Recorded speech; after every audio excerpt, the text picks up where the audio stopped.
Бул зал 2005-жылы ашар жолу менен курганбыз да. Бирок курганда дагы бул зал эч качан специальный боксерский залга соответствовать этпейт эле.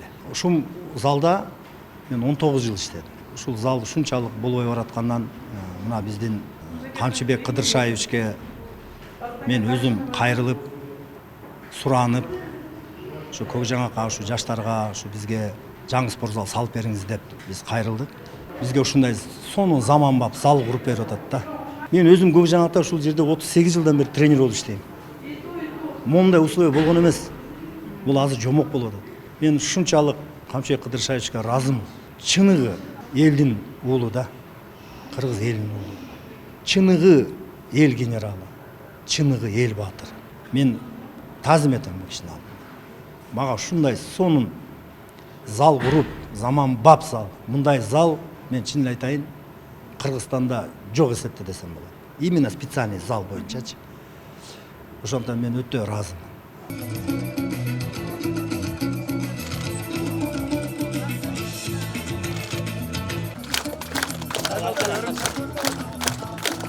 Başımız yıkılıp görünler.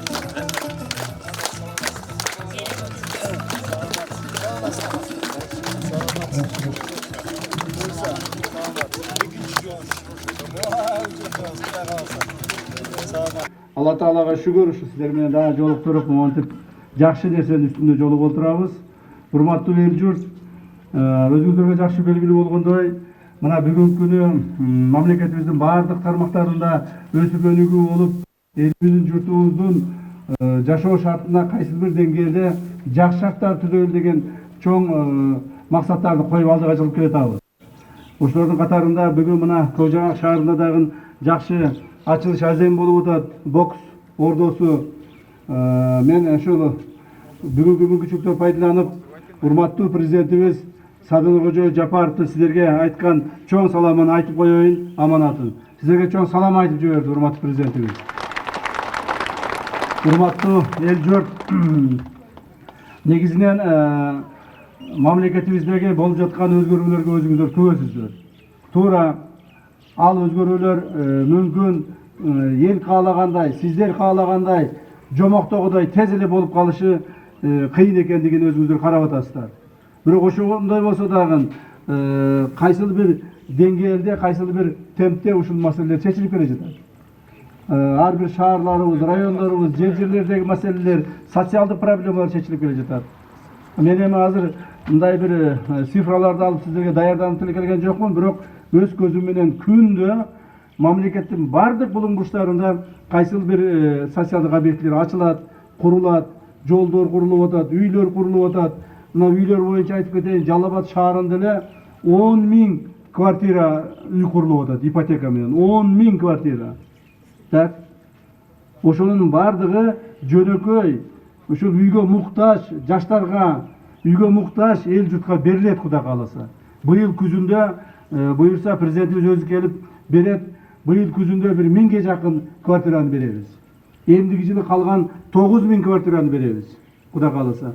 Ош шаарында мына 10 000 квартира курулуп атат. Баткен шаарына кече президентибиз дагы ушундай тапшырманы койду. Баткен шаарына 5000 квартираны кургула деп элге. То есть ушинтип мамлекеттин тапкан акча каражаттарын элге кайра жумшайлы, эл үйлүү болсун, жайлуу болсун деген чоң үмүттү коюп отурат. Ошондуктан ал эми бул бокс боюнча бир аз айта кетейин. Эми кече өзүңүздөр көрдүңүздөр, Олимпиадада биздин боксчуларыбыз, айрыкча Мунарбек уулубуз Кыргызстандын тарыхын жаратты. Кыргыз мамлекетинин тарыхында Олимпиадада бокстан биз мындай финалга чыга элек экенбиз. Мына биринчи жолу болду. Муну да бир куттуктап коелу, Кудай кааласа. Алла Таалам буйруп насип этсе, жакшыдан үмүт кылып турайлы. Мүмкүн эртең болобуз. Алла Таалам буйруп алтын жеңи болот. Ал эми ушунун фонунда бокс боюнча айтып кетсем, бул бокска биз менин өзүмүн келгениме, бокстун арасында жүргөнүмө бир 27-28 жыл болуп калды да. Ошонун 3 жылында бокс федерациясынын президенти болдум. 20 жылдан бeri şu boks federatsiyasının vitse-prezidenti olup işlep kele жатамын. Мына бұл жерде Бақтыбек ағабыз тұрат. Бұл ағабыз экөөбүз ушу бокска келгенде жап-жаш балдар элек. Мына өзүбүз азыр ата болуп, чоң ата болуп калдык. То есть ушул эмгектер кайтып атат Кудай кааласа мына эми. Ал эми Көкжайык шаарына келе турган болсо, Көкжайык шаарынын бокстун тарыхы ушул Рыскуловтардан, ушулардын мына Бакыт досубуз, акебиз десем да болот, досубуз десем да болот, экөөбүз бир жашташ элебиз. Ушул таштабастан, кыйнап, кысталса дагы ушудан канчалаган балдарды чыгарып келе жатат. Көкжайык шаарынын балдары өзү чыдамкай, спортко берилген, ыкмалуу, күчтүү, ушундай сонун балдар. Анан өткөндө Бакыт кайрылып, ошол спорт ордо ушундай болуп акыбалда турат дегенден мен балдарга кайрылып айттым эле, мына бул жерде айрыкча ошо Жалал Абад жергесинде Жалал Абадтын тегерегиндеги бүт социалдык маселелерди бир нерсе чыкса эле мен чыгып айтам, уулума айттым эле, ушуну жардам берип койгула уулум, бүтүрүп берейли десем, кече 2 күн болду айтып калды, ата бүттүк, эртең барат экен, ошону ачып берип коюңуз, ошон үчүн келдим силерге. Бүгүн ушул боксту ачып берейли ушул жерде. Ушул жерден жакшы балдарыбыз чыксын. Bunun bari el üçün жасалып атат. Ушул жерден жаштар үчүн жасалып атат. Андан сырткары Көкжайык шаарындагы проблемалар боюнча, жолдор боюнча дагы караштырабыз. Дагы көбүрөөк караштырабыз. Көбүрөөк жолдорду бүтүрөбүз Кудай кааласа. Көбүрөөк социалдык объектилерди бүтүрөбүз.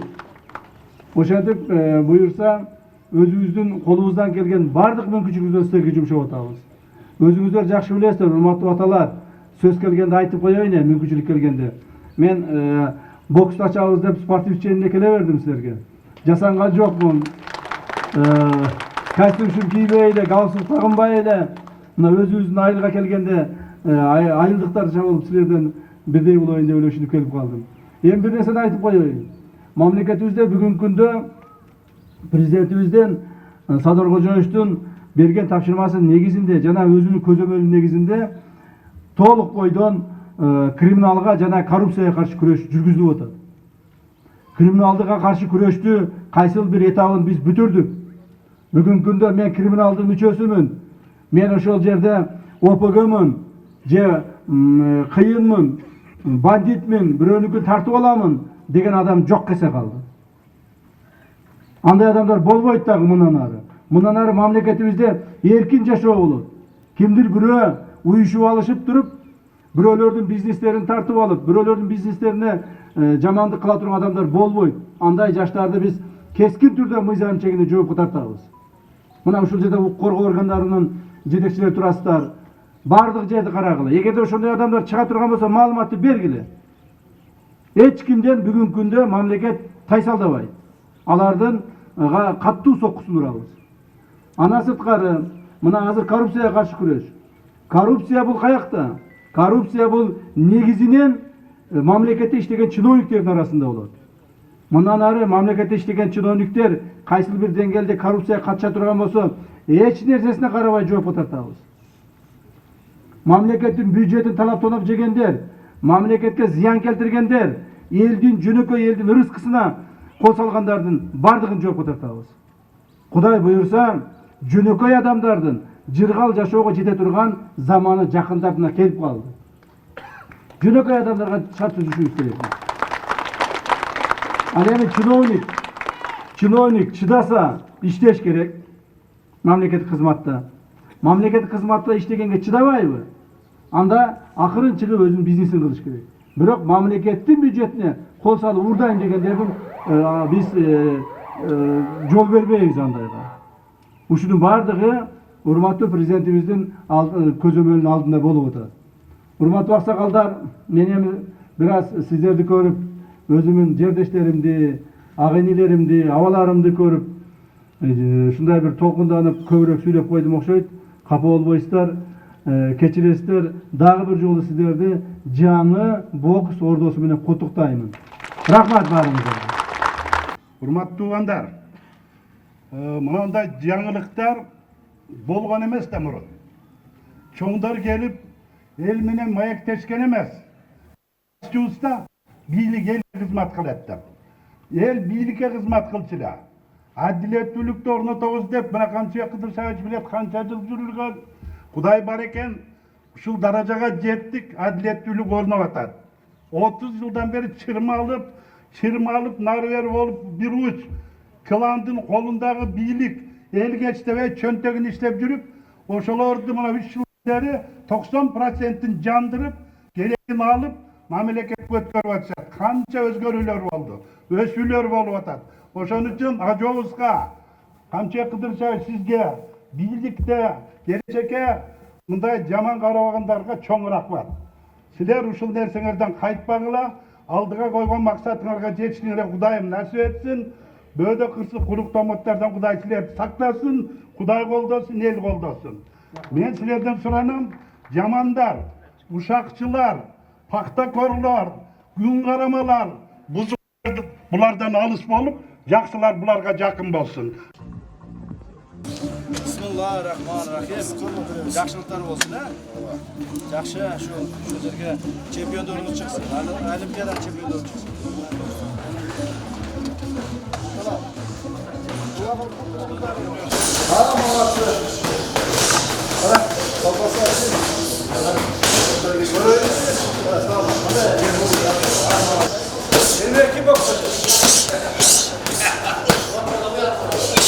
Ay молодец. Atın kim? Bektirat. Yaxşı oynadın ha? Tim bolası çok oynaganda Olimpiada çempionu oladi. Ay. Молодцы. О, özüm sıradım. Aman, bir an takdirle bir göz haydalar. Yaxşı çalış. Kızlar var mı? Ya çempiyon bunlar, hep kızım çempiyon bunlar.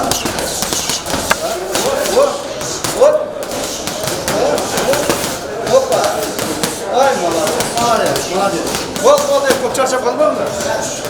Evet, kim işçi var? Al geç beş at. Mustafa çık. Hadi. Bana. O bismillahirrahmanirrahim. Oğlum geçin. O kadar boksacayla. Ana. Ben sakin aklımdan var.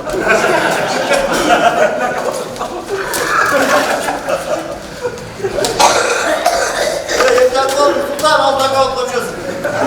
Asya'nın altından çıktık ama Asya'da tüyü var. Ne burada? Orta basın çık. Ne burada? Çık. Hayır.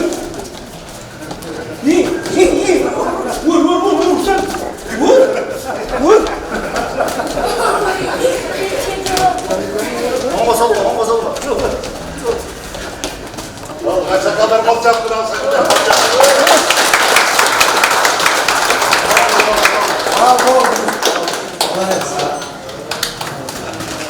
İyilik olsun. Buna şunday ballarımız memleketimiz namusunu korusun.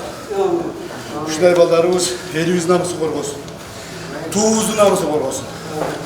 Ana omin. Şu jigitimiz şu Olimpiada çempionu olsun. Omin olsun. Güzel. Bol. Sana ne gerek? Да, будет раздевалка, да? Раздевалка. Вот молодцы. Бит барады var. Все. 20 бала. Как говорится? Oturunuz. Çocuğum oturunuz. Ana bir batam. Ders oldu oğlum şu yüze boyunca sürüp elimizin namusunu koruğu, yurtumuzun, Kırgızistan'ımızın namusunu koruğu ballarını tarbiye çağırıyoruz. Olmuyor. Все, как положено. Vardır ha? Современный. Emine koyup var. Son olur. Uzak sana gibi oldu. Maalesef. Sanuzinden beri. İstanbul'a yolda. Alın ha. Isık suyumuzda su kapılır. Yaktan çıkıp su şılkabilir. Hı hı. İyi bir şey oturmuş koyuyorsunuz. Hadi akşam. Maalesef. Жақсы, жақсылап тұрып қалған. Ушул жерде үйрөнгөн машыгуулардын баарын рингте гана көрсөткүлө макулбу? Көчөдө бирөө менен мушташпагыла, бирөөгө зордук кордук кылбагыла, макулбу? Кудай буйрса, жакшы жүрсөңөр, агайыңарды кылып жүрсөңөр. Мунарбек окшоп силер да олимпиада барасыңар. Мамлекеттин туусун коргойсуңар, намысын коргойсуңар. Макулбу? Ушундай болуп жүрүң керек, э? Давай. Жакшы. Ана, не айтабыз? Давай. Удачи. Мурунку залыбызда өтө начар болчу. Мынчалык ысык немебиз жок эле, потолокторубуз бузук болчу, полдорубуз бузук эле. Камчатабызга чоң рахмат. Аябай сүйүнүп турабыз, агайыбыз кайрылган эле. Ушундай мүмкүнчүлүк берди. Аябай сүйүнүп турабыз. Чоң рахмат Камчатабызга. Ушул ырчылык билдирели дедик эле.